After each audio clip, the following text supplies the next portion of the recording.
Thank you guys for coming. My name is Tom Didi. I'm going to read something for you, and I don't know what that is yet. So, if you guys want to hear something that's like average horror level, I can read one of those. Or if you really want to hear something that's probably going to make you want to go home and contemplate suicide, I could read one of those. Yeah. Really? Yeah, let's do it. All right. Let's, Remember, you guys asked for this. It's one of the darkest stories I've ever written. Let's see. All right. It's called The View from the Cloakroom. And that, Mrs. Holden concludes with a triumphant sweep of her chalk, is how you properly punctuate a declarative sentence. She smiles her teacherly smile. I wait, not sure if she's expecting the 6th grade to erupt in applause or just making sure we're still awake. Glancing around the room, I guess it's the latter. I catch the look of boredom on my best friend Jay Graham's face as he rolls his eyes at me and cover my mouth to suppress a laugh. The clock on the wall behind Mrs. Holden does its weird thing where it clicks backward a bit, then moves forward a minute. I look up, 9:37. Another sound from the front of the room. It reminds me of my mom, when my mom used to take the fur rugs out to the clothesline and beat them with a stick to get the dust out. As I turn, I hear Mrs. Holden's chalk hit the floor, followed by gasps from the class.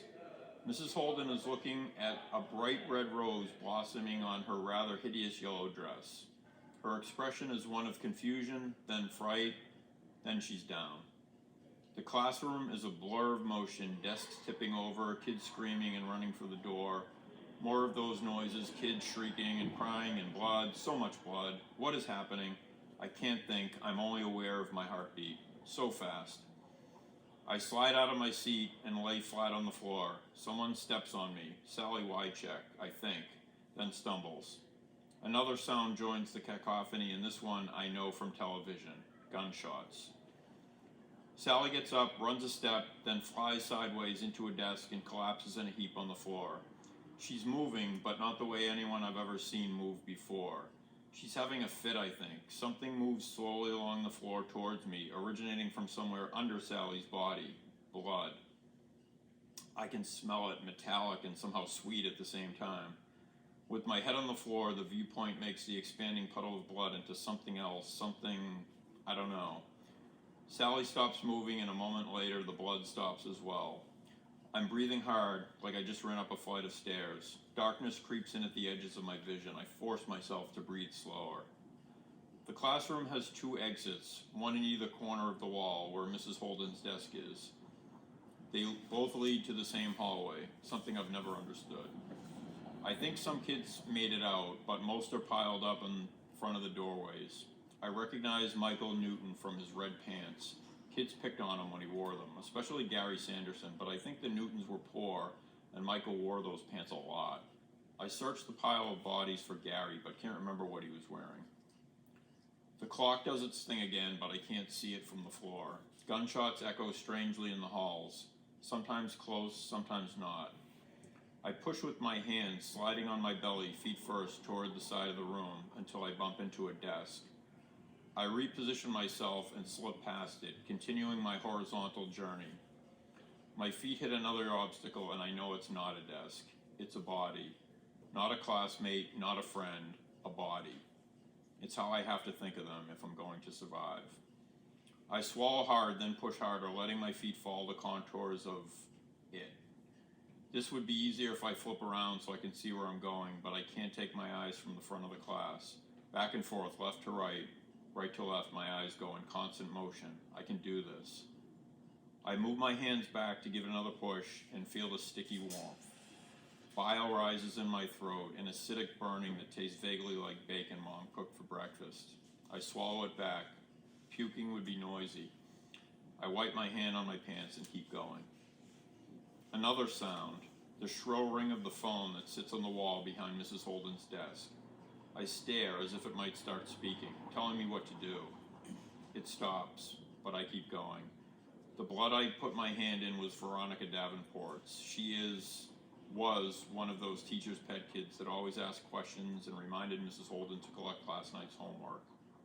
Jay and I always wish she'd just shut her mouth. Without thinking, I glance at her face.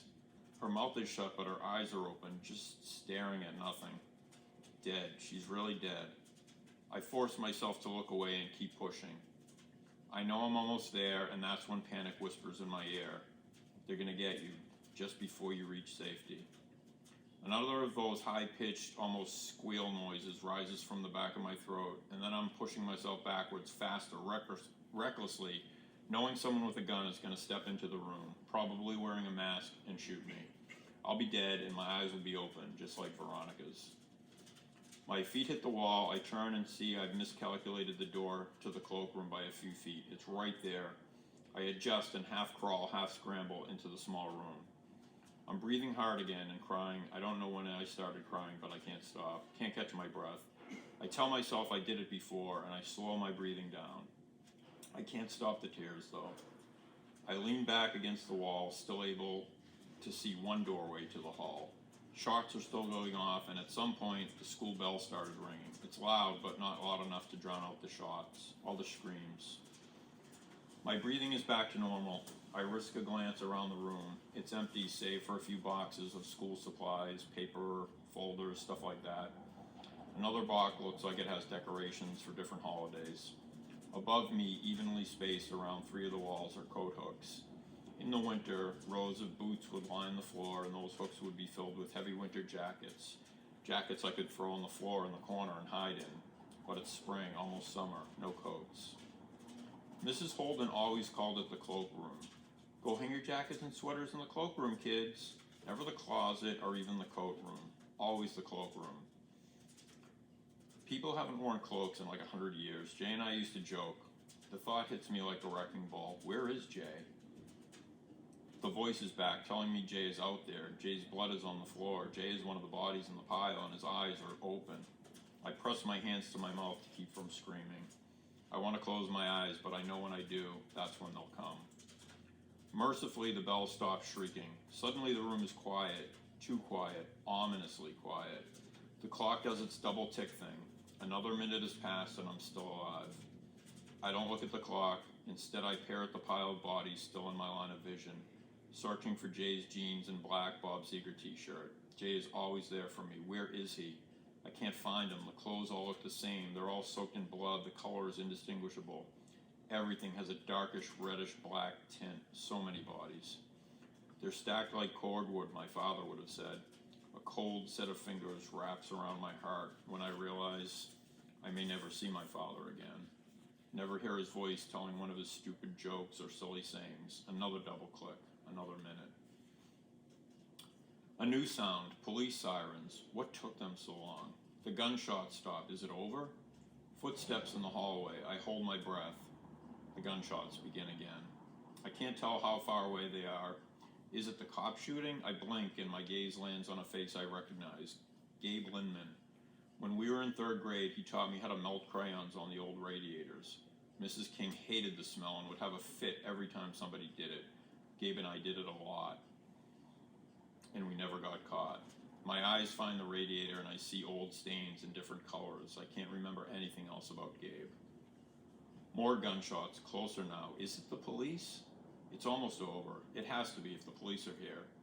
Something else, another sound, audible only between the gun blasts. Bursts of static and a garbled voice. A bullhorn. Something triggers in the back of my mind, but it's buried. I shake my head. I can't get it. The bullhorn again. I can't make out the words, but I hear them in my head from every cop show I've ever watched. We have the building surrounded. Come out with your hands up. It never happens that way. I've seen enough of the news to know this will end with the cops shooting these guys or when they turn the guns on themselves, and nobody will ever know why. It hits me all at once. The bullhorn, the whys. It's from a song about a shooting. I Don't Like Mondays by the Boomtown Rats.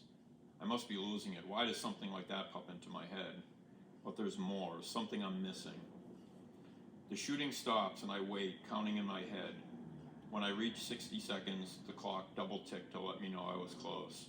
I lean forward to see if there's any movement outside the second doorway. Again, my eyes shift quickly back and forth between the doors. I'm sure that while I'm looking at one, a man with a rifle will appear in the other. There's no movement in the hallway that I can see.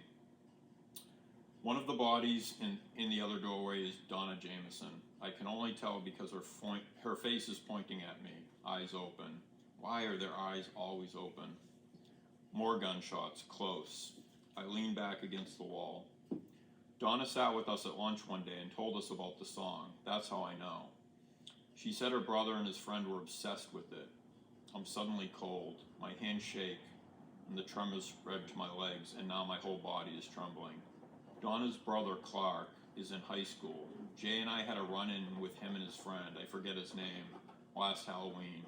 They tried to steal our candy bags when we were finally able to get away, cutting through backyards until we lost them. They were dressed in black trench coats and carrying fake rifles.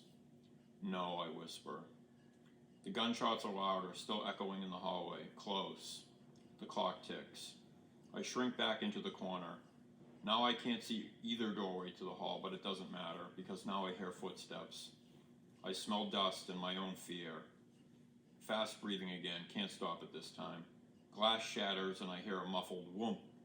Smoke drifts past the cloakroom door. Tear gas. Footsteps squeak outside the door. Someone coughs. A shadow falls across the floor, followed by a pair of black-clad legs sticking out from a trench coat. I close my eye. The clock ticked.